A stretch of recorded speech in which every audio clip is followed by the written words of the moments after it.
Hello friends, आज हम शुरू करेंगे चैप्टर नंबर 10। इसका नाम है वेस्ट मैनेजमेंट। इससे पहले मैंने लेक्चर में इसके ब्रीफ पूरा इंट्रोडक्शन दे दिया था कि इसमें कौन कौन से तरीके से वेस्ट मैनेजमेंट होता है। आज हम जो है इसके कुछ क्वेश्चन देखेंगे, वो भी एमसीक्यू की फॉर्म में। तो आइए स्टार्ट करते हैं। ऑलरेडी मैंने पहले ही लिख चुका हूँ, यहाँ पर कुछ क्वेश्चन हैं, ठीक है। तो स्टार्ट करते हैं। सबसे पहला क्वेश्चन देखिए, इसमें लिखा हुआ है which of the following is a feature of hazard waste. अब देखिए यहाँ पर बोला गया है कि फीचर्स बताइए किसके, हेजर्ड्स के। अब हेजर्ड्स का मैंने मतलब बताया था प्रीवियस लेक्चर के अंदर कि इसका मतलब होता है कि ऐसी टॉक्सिक यानी टॉक्सिन या कह सकते हो हार्मफुल चीजें जो क्या हो धीरे धीरे क्या करें, विनाश करें पर्यावरण का भी और हमारा भी, ठीक है। वो क्या होती है, हेजर्ड्स वेस्ट होते हैं। तो मैं आपको बता दूं, ये सारे ही, चाहे वो रेडियो एक्टिविटी हो, क्रोसिवनेस हो या फिर इग्निशिएबिलिटी हो, ये सारी चीजें जो है हेजर्ड वेस्ट है। तो इसका आंसर जो है डी है, ऑल ऑफ द अबव, ठीक। उसके बाद देखिए क्वेश्चन नंबर सेकंड है। क्वेश्चन नंबर सेकंड में बताया गया है waste concentration uses which of the following method. अब देखिए वेस्ट को कंसंट्रेशन करने के लिए कौन कौन से मेथड्स जो है यूज में आते हैं। तो सारे ही ऑप्शन है, फिर भी मैं आपको बता देता हूँ। इवापोरेशन भी आंसर है। यानी देखिए इवापोरेशन का मतलब क्या है, पानी भी रहता है गंदगी के साथ, तो पानी तो इवापोरेट हो जाता है तो गंदगी रह जाती है। तो ये भी क्या है, वेस्ट कंसंट्रेशन है, यानी अलग तरीके से मेजर कर सकते हैं। उसके बाद है प्रेसिपिटेशन, ठीक है, यानी आप कह सकते हो बारिश वगैरह आना, और या फिर डिकेंटेशन। ये सारे प्रोसेस जो है ये क्या है, इसका आंसर डी है, ऑल ऑफ द अबव, जिसमें है वेस्ट कंसंट्रेशन, ठीक है। अब देखिए question number third. Question number third जो है बहुत इंपॉर्टेंट है। इसमें देखिए क्या लिखा हुआ है, इसको हाईलाइट अगर मैं करता हूं तो लिखा हुआ है इंसरेशन, ठीक है। अब देखिए इंसरेशन का मतलब होता है भस्म करना किसी चीज को। अब देखिए कहने का मतलब क्या है, जब हॉस्पिटल्स वगैरह में मान लीजिए जो मेडिसिन वेस्ट हो जाती है, अब जैसे बहुत सारी मेडिसिन हैं या फिर आप कह सकते हो केमिकल चीजें हैं, उनके क्लॉथ वगैरह, कपड़े वगैरह हैं, या फिर इवन कोई ऐसा बॉडी ऑर्गन का पार्ट ही है या फिर इवन बॉडी ही है जिससे इन फ्यूचर नुकसान हो सकता है, यानी आप कह सकते हो उनसे रेडिएशन निकल सकता है, बीमारी जो है लीक हो सकती है, जैसे खासकर टीबी। तो ऐसे में क्या है, क्या करते हैं, इंसुलेशन करते हैं। ये एक ऐसा मेथड है जिसमें कोई भी चीज को 800 डिग्री के आसपास जला देते हैं, जिससे पूरे तरीके से एग्जॉस्ट हो जाए। एग्जॉस्ट होने का मतलब है पूरी तरीके से जल जाए, ना उसके अच्छे से राख बचे, ना उसके अंदर से फ्यूम्स निकले। उसका अगर जलाते समय फ्यूम्स में निकलेंगे ना तो वो भी हार्मफुल है। तो इसी प्रोसेस को बोलते हैं इंसुलेशन, ठीक है। मैंने शॉर्ट में बता दिया, एमसीक्यू की फॉर्म में नहीं बताया मैंने। तो देखिए इसमें क्या मतलब है, combustion of the organic substance, यानी ऑर्गेनिक सब्सटेंस, ऑर्गेनिक का मतलब होता है living substance, in waste material to convert waste ash, यानी एश में चेंज कर देना, गैस और हीट, ठीक है। बहुत सिंपल तरीका है, ये मेथड आपको पता लग गया होगा किस लिए करते हैं। ऐसी मेडिकल्स जो चीजें होती हैं, जैसे मान लीजिए किसी बॉडी है, कोई बॉडी ऑर्गन है खराब है, जैसे खास करके रिसेंटली देखा गया जो कोविड-19 से जिसकी डेथ हुई, उसका डायरेक्टली उसका बॉडी जो है सीधा बर्न कर दिया, इंसिनेशन कर दिया, आप कह सकते हो 800 डिग्री सेल्सियस पे। ऐसा इसलिए क्योंकि मरने के बाद कोविड वायरस जो है किसी दूसरे को ना लगे, इसलिए। नेक्स्ट क्वेश्चन देखिए, नेक्स्ट क्वेश्चन है 4। इसमें बोला गया what percentage of the solid waste are recoverable.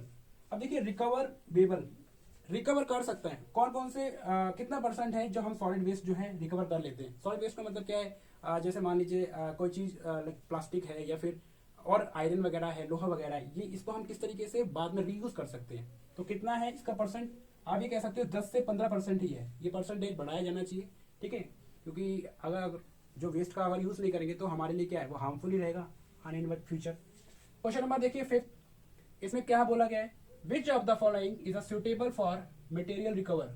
अब देखिए ऐसा मटेरियल बताइए जो रिकवर हो सके, जिसका इस्तेमाल हम दोबारा कर सकें। तो देखिए लेदर नहीं, लेदर का इस्तेमाल हम दोबारा नहीं कर सकते, टेक्सटाइल नहीं कर सकते, वुड वेस्टेज नहीं कर सकते, सॉरी फूड वेस्टेज है, यूटेंसिल।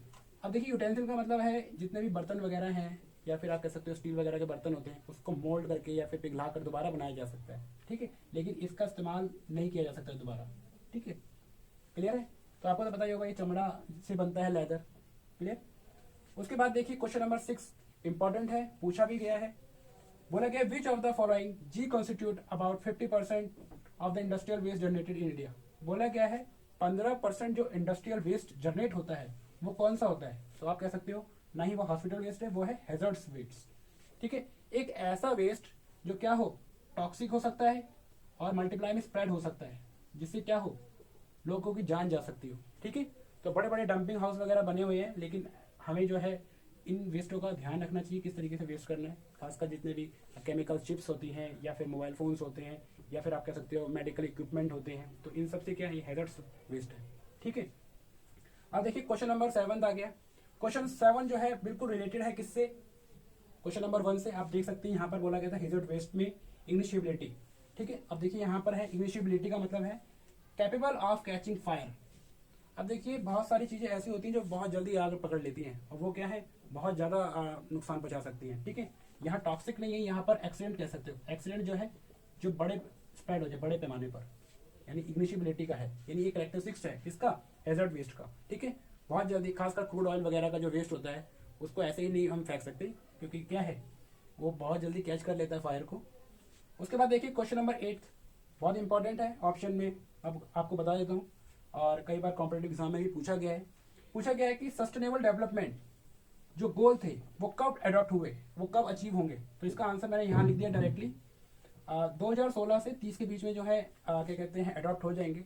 अब देखिए ये सस्टेनेबल डेवलपमेंट गोल है क्या, जो हम रिसोर्सेज यूज करते हैं उन रिसोर्सेज को आगे फ्यूचर जनरेशन के लिए बचाए, ये क्या है, सस्टेनेबल डेवलपमेंट। ठीक है, गोल है।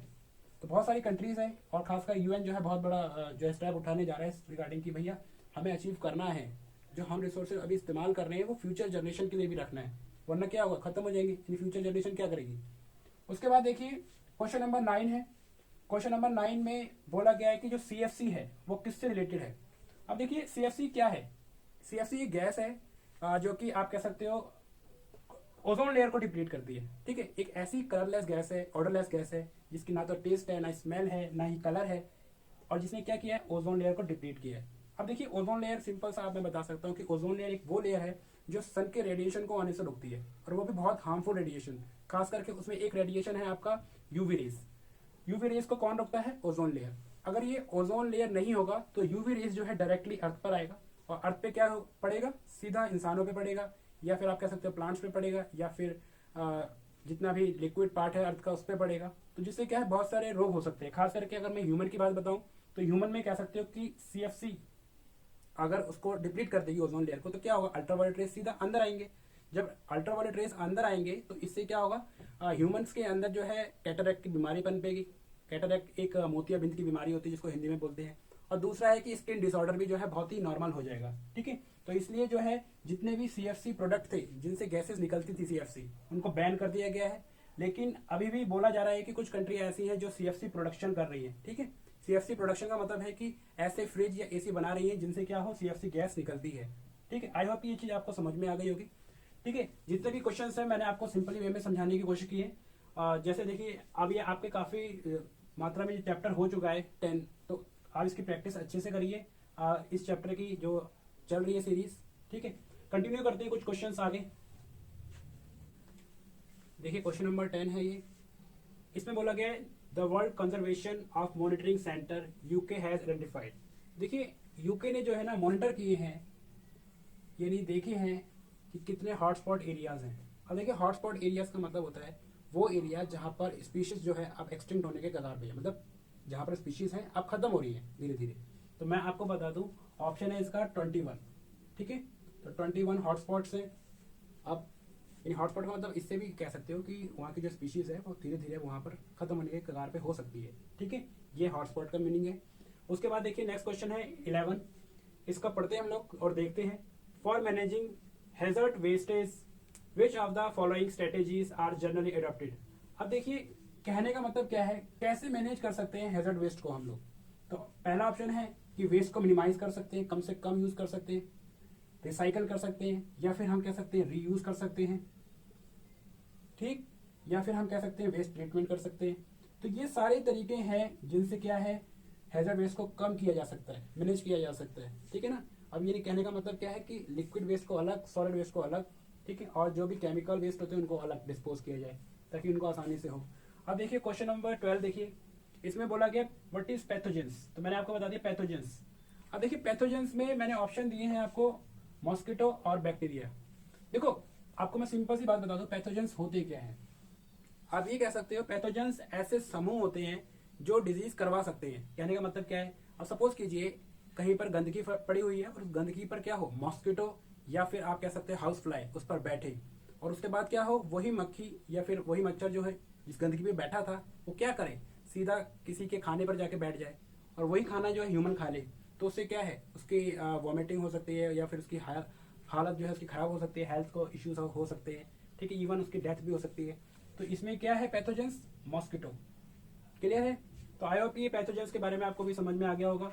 और ये हैजार्ड वेस्ट क्या है, देखिए अगर ये लेक्चर लेने से पहले आपको वो लेक्चर लेना पड़ेगा इसके प्रीवियस लेक्चर वाला, क्योंकि इसको समझने से अच्छा है कि पहले वो समझा जाए फिर उसको बाद ये समझा जाए, ताकि आपको एक सीरीज में जो है चले।